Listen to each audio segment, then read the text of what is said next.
सोलापूर जिल्ह्यातील विशाळगडावरील अतिक्रमण हटविण्याच्या मागणीसाठी आलेल्या उपद्रवी युवकांनी विशाळगडाच्या मार्गावर असलेल्या गजापूर येथील मुस्लिम समाजांच्या घरांवर आणि मस्जिदवर हल्ला करून तोडफोड केली। मुस्लिम धर्मियांचा पवित्र ग्रंथ असलेल्या कुराणे शरीफची जाळपोळ केली।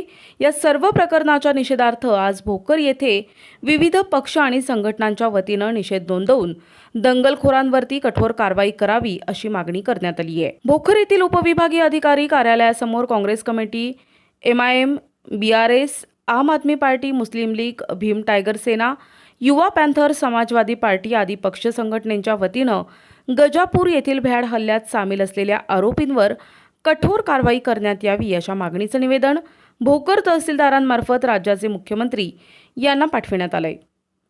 NTV news Marathi, Bhokar, Nanded.